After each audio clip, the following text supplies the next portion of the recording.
En este video vamos a hablar sobre la semiología radiológica del riñón. Esta nos permite identificar alteraciones anatómicas, funcionales y patológicas del sistema urinario, especialmente del riñón. Entonces, en primer lugar vamos a hablar acerca de la radiografía simple, pero primero vamos a empezar con los puntos claves. Si bien sabemos que la ubicación del riñón se va a encontrar de manera retroperitoneal, entre T12 y L3. El derecho se va a encontrar ligeramente más bajo que el izquierdo, ya que si bien sabemos, en el derecho por encima se va a encontrar el hígado. Hablando acerca de la forma y el tamaño, este va a tener una forma de frijol, con una longitud de entre 10 a 12 centímetros, un ancho de 5 a 7 centímetros y un espesor de 3 centímetros. Hablando acerca de las relaciones anatómicas, el polo superior se va a encontrar con la glándula suprarrenal, medial con los vasos renales y el uréter. En su estructura interna vamos a poder visualizar, como vemos, a la corteza, que es la que se encuentra más externa, que suele tener un área más hiperdensa en caso de una tomografía o hipercoica en caso de una ecografía. Podemos visualizar lo que es la médula, en el cual vamos a ver aquí lo que son las pirámides, y el seno renal, que va a contener lo que es la grasa, vasos y la pelvis renal. Ahora, las técnicas donde se aprecia lo que es el riñón, vamos a tener a las siguientes técnicas. En primer lugar tenemos a la radiografía simple, que esta va a poderse ver solo si es que hay calcificaciones o masas grandes. En la ecografía vamos a evaluar lo que es la morfología, el tamaño, la ecogenicidad y la dilatación pielocalicial. Y en la tomografía presenta una mejor definición anatómica y de densidades. La resonancia magnética cambio es útil en lesiones vasculares y en caracterización tisular. Ahora, en la semiología normal lo que vamos a visualizar en cada técnica es que el tamaño renal sea normal, es decir, que tenga entre 10 a 12 centímetros, que presente bordes lisos y irregulares, una simetría bilateral, que tenga una buena relación córtico-medular conservada y que presente una pelvis renal sin dilatación. Ahora sí, hablando a la primera técnica, que sería la radiografía simple de abdomen. Esta evalúa lo que es la silueta renal, la posición, el tamaño y las calcificaciones. Pero ¿cuál va a ser la limitación? Que nos muestra parénquima en la estructura interna. Por eso es que nosotros pudimos aquí dibujar para ubicarnos anatómicamente. Entonces vamos a poder visualizar lo que es las sombras renales que se observan a ambos lados de la columna, usualmente como decíamos entre T12 y L3. Y la silueta también del psoas, que se encuentra visible si no hay patología retroperitoneal. También a la vejiga urinaria, que a veces se ve como una opacidad pélvica si es que está llena, y las columnas vertebrales y arcos costales para una orientación ya anatómica. Entonces así se vería lo que es la radiografía simple de abdomen. Ahora sí, hablando con la segunda técnica, que es la ecografía renal, sabemos que este va a ser el método inicial por su inocuidad. Aquí vamos a colocar lo que es el transductor en el eje lateral del paciente, como lo podemos visualizar, para poder encontrar signos normales, donde presenta un parénquima homogéneo, un área córtico-medular diferenciado y la pelvis renal que no se encuentra dilatada. Aquí vamos a observar al riñón en dos cortes. Como podemos ver aquí, es el corte longitudinal. Vamos a visualizar lo que es la corteza renal, aparte de eso las columnas renales también, como podemos ver, también lo que son las pirámides medulares, aparte de eso las papilas renales, lo que es también el hilio renal, también ahora ya por ecografía Doppler a la arteria renal, que va a ser la rama anterior, por otro lado las ramas segmentarias, y también las arterias interlobulares. Hablando de medidas, tenemos que va a tener la longitud de 90 a 120 milímetros, un eje antero-posterior de 30 a 50 milímetros, el eje transverso de 40 a 60 y también un eje cortical mayor de 10 milímetros. Y por último, el volumen renal, que difiere entre hombre y mujer. En el corte axial, en cambio, vamos a observar el riñón en forma de herradura, revelando el seno renal y la corteza.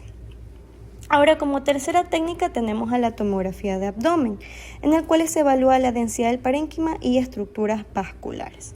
Como podemos ver aquí, en un corte axial 1, un corte axial 2, el corte axial 1, que suele ser mucho más arriba, podemos ver en el número 7 al riñón izquierdo y en el número 6 a la glándula suprarrenal izquierda. En el corte axial 2 podemos ver aquí el riñón derecho y al riñón izquierdo. De ahí tenemos otro corte, que es el corte coronal, donde en el número 10 visualizamos al riñón derecho. Ahora, como cuarta técnica tenemos a la resonancia magnética, que es una excelente técnica para caracterización de masas y estudios vasculares en el cual no requiere de radiación ionizante. Aquí vamos a tener un corte axial de abdomen en T2, en el cual los riñones están claramente visibles y que se encuentran bilateralmente con morfología conservada y una buena diferenciación entre la corteza y la médula renal. La corteza renal presenta una señal moderadamente hiperintensa, como es esperado en T2.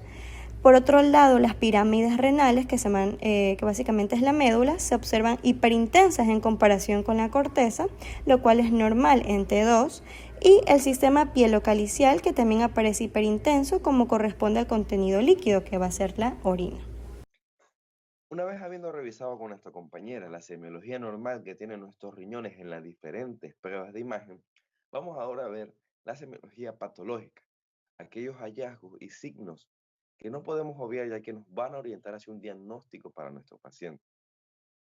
Cabe aclarar que como la ecografía sigue siendo a día de hoy una herramienta muy valiosa por ser económica y una prueba complementaria excelente para evaluar la función renal y saber de primera mano cómo se encuentra el riñón de nuestro paciente, será la prueba de elección que veremos aquí. Sin embargo, esto no quiere decir que estos signos sean exclusivos de esta prueba de imagen, como ya veremos más adelante. El primer signo radiológico del que se va a hablar aquí es el aumento del tamaño renal, el cual se lo describe como un riñón hiperdenso con una pérdida de la diferenciación córtico-medular, generalmente, y el cual este hallazgo puede ser sugestivo de pielonefritis aguda, trombosis venosa central, como otras enfermedades. Como segundo signo radiológico o hallazgo, vamos a tener la disminución del tamaño renal, que evidentemente es todo lo contrario al anterior. Tenemos descripción como borde irregular, una ecogenicidad aumentada, y asimismo el diámetro longitudinal de esta va a ser inferior a lo normal. En esta imagen que tenemos aquí a la derecha podemos ver cómo se ve en el mismo paciente un riñón sano con los diámetros normales y un riñón el cual está afectado. Ahora bien, ¿qué patología orienta la disminución del tamaño renal? Pues bien, puede ser por nefropatías crónicas o por una isquemia renal. En el siguiente signo vamos a hablar sobre una imagen hiperecogénica con sombra. Estas imágenes hiperecogénicas con sombra generalmente suelen ser sugestivas de litiasis renal. Se las describe como un reflejo ecográfico brillante con una sombra que le continúa hacia posterior, como vemos aquí. Aquí tenemos el reflejo brillante ecográfico y siempre se caracteriza por esta sombra. Generalmente vamos a encontrar ambas, pero habrá veces en las que solo podemos encontrar la sombra acústica, que son los nombres que reciben estas sombras, que se proyectan hacia posterior del reflejo, como veremos aquí. En este caso aquí también encontraremos este reflejo ecográfico brillante con hacia posterior la sombra acústica que le sigue.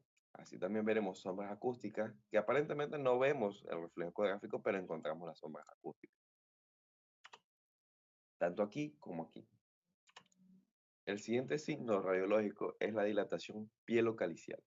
Esta dilatación pielocalicial se la describe como el sistema colector dilatado, básicamente, como veremos aquí.